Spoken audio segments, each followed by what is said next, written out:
छोट पिला समस्त मोर भक्तिपूर्ण जयगुरु। आज एक विशेष सत्संग ये सत्संग प्रदान कर इष्ट प्राण गुरु भाई आम समस्त प्रिय श्रीजुक्त बाबाजी चरण स्वामी महोदय एवं उद्देश्य ये पारिवारिक मंगल उद्देश्य परिवार मंगल हो से शांति रुहतु आनंद रुहतु यही उद्देश्य से आज सप्ताह व्यापी श्री श्री ठाकुर भोग निवेदन करेंगे एठार सत्संग करेंगे गुरु भाई मान निमंत्रण करेंगे ये हूँ उद्देश्य। तो जहाँ हो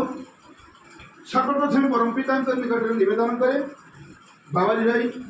परिवार वर्ग समस्ते भल रुहतु खुशी रुहतु आनंद रुहतु आ उपस्थित थी समस्त गुरु भाई माने माँ मैंने ठाकुर धरी चलतु ठाकुर मंगल करूँ यह मोर ठाकुर पाखे निवेदन आम समस्ते श्री श्री ठाकुर अनुकूल चंद्र दीक्षा ग्रहण करें ठाकुर नीति बाणी आदर्श अनुप्राणित हो चलिए आम मन विश्वास अच्छी आम मैंने भल रहा खुशी रहा आनंद रहा से नीति देवता अभिभाषण अति सुंदर भाव आलोचना कर कहते भाषण दौले आलोचना रखी ठाकुर कथा कलिजुगे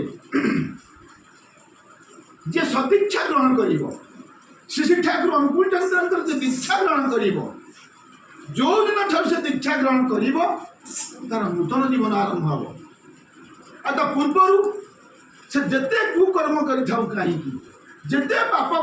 कहीं सबू धोई आलोचना चली था हजार हजार भक्त बसी था यही कथा सुंदर भाव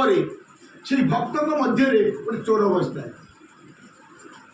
से चोर कौन करते राजा किसी सुना अलंकार चोरी कर आनी गोटे गछ मूल रखीदे आसी सिपाही मैंने बुड़े धरवाई से चोरटी बसिकी सत्संग शुणुची आश्चर्य होगला नीति देवता कथा शुणिकी मो जीवन में अनेक किसी पाप करी अनेक किसी चोरी करी मुझे श्री श्री ठाकुर अनुकूल चंद्र दीक्षा ग्रहण कर दिए ताल जहाँ करी पाप मोर तुम धोईज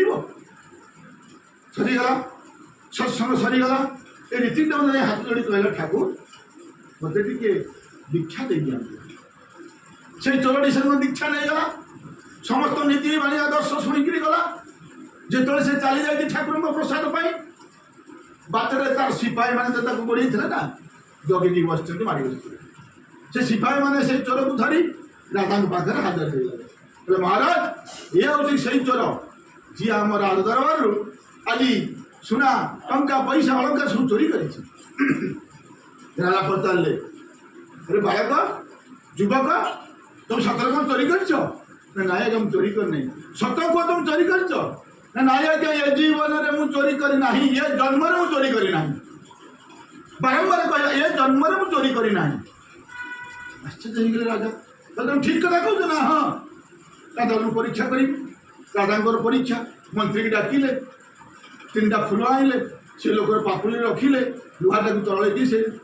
फूल ऊपर थोदेले जो थोदेले ना जदि राजा परीक्षा फूल पड़ी से पापुली पड़ो ताल से चोर बोली सब्यस्त हो कि देखागला फूल पड़ा पापुड़ी पड़ा नहीं आश्चर्य हो गले सिपाही मान बिगिले तुम मिछ कौच ये लोक चोरी करना ये साधु लोक सिपाही मान आज मुंड काट करी दादा आदेश देते 4 जन सिपाही मुंड काट ये चोरटी आज्ञा कौन कर आर जन्म सीना से पूर्व जन्म से सीना पाप करता ये जन्म कौन से पाप कर कहले हजूर मु चोरी कर दादा कहले ना तुम चोरी करन मुंड काट कहवा द्वारा तुम सिंपाती देखाऊच कहूच ना परीक्षा करी परीक्षा दे फेल हम नहीं आज्ञा मुझे चोरी करी से चोर चोरी जिनस नहीं आसे आपको देखदेवी आप विश्वास करेंगे तो हाँ नहीं आसे कौन रखी आईना चोरी चोर जाइए से चोरी जिन जो रखी था जो देखला राजा आश्चर्य होती राजा अनेश से चोरी जिन राजा अनेश से चोर को राजा अनेश सिपाही सिपाही मान राजा भावुं से परीक्षा ଦୀର୍ଘ ଦିନ ହେଲା ମୁଁ ଯେଉଁ ପରୀକ୍ଷା କରି ଆସୁଥିଲି ସେ ପରୀକ୍ଷା ଆଜି ଫେଲ୍ ହେଲା କିଛି ଗଡ଼ବଡ଼ ହେଇଗଲା। ତାହେଲେ ପଚାରିଲେ ସେ ଯୁବକକୁ, ସତ କୁହ ଯୁବକ ଆ ଭିତରେ କ'ଣ ରହସ୍ୟ ଅଛି? ଯୁବକଟି ହାତ ଧରି କହିଲା, ମହାରାଜ ମୁଁ ଚୋରି କରିଛି ସତ, ଚୋରି କରିକି ମୁଁ ଯେତେବେଳେ ଦୌଡ଼ି ଦୌଡ଼ି ଯାଉଥିଲି ଆପଣଙ୍କ ସିପାହୀମାନେ ମୋତେ ମୋ ପଛରେ ପଡ଼ି ଯାଉଥିଲେ, ମୁଁ ଦେଖିଲି ସେ ଠାକୁର ଅନୁକୂଳ ଚନ୍ଦ୍ରଙ୍କର ସତ୍ସଙ୍ଗ ଚାଲିଛି, ସେହି ଲୋକଙ୍କ ଭିତରେ ମୁଁ ଯାଇ ଲୁଚିଗଲି ଏବଂ ସେଠି ରୀତିକ ଦେବତା ଆଲୋଚନା କରୁଥିଲେ ଯିଏ ଶ୍ରୀ ଠାକୁର ଅନୁକୂଳ ଚନ୍ଦ୍ରଙ୍କର ଦୀକ୍ଷା ଗ୍ରହଣ କରିବ, ଯେଉଁ ମୁଠାରୁ ଦୀକ୍ଷା ଗ୍ରହଣ କରିବ ତାର ସମସ୍ତ ପାପ ପୂର୍ବ ଜନ୍ମରେ ଧରିଯିବ ଏବଂ ଏବେଠାରୁ ଗୋଟେ ନୂତନ ଜୀବନ ଆରମ୍ଭ ହେବ। ଏବଂ ମୁଁ ଆଜ୍ଞା ଏ ଜନ୍ମରେ କିଛି ଚୋରି କରିନି। ଦାଦା ଖୁସି ହେଇଗଲେ। ଦାଦା କହିଲେ ତାହେଲେ ଯୁବକ ଠିକ୍ କହୁଛି, ସେ ସିପାହୀମାନଙ୍କର ମୁଣ୍ଡ କାଟ କଲେ ନାହିଁ, ତାକୁ ରାଜଦରବାରରେ ଚାକିରି ଦେଲେ। ତ ଏ ଶ୍ରୀ ଠାକୁର ଅନୁକୂଳ ଚନ୍ଦ୍ର ଯାହାଙ୍କର ଦୀକ୍ଷା ଆମେ ଗ୍ରହଣ କରିଛେ, ଯାହାଙ୍କର ନୀତି ଭଳି ଆଦର୍ଶରେ ଆମେ ଅନୁପ୍ରାଣିତ ହୋଇ ଚାଲୁଛେ, ତାଙ୍କର ଶାସନ ବଳରେ ଆମେ ନିଶ୍ଚୟ ମାନେ ଭଲ ରହିବା, ଖୁସି ରହିବା, ଶାନ୍ତି ରହିବା, ଏଥିରେ କ'ଣ ଅସୁବିଧା ନାହିଁ। ଜୟ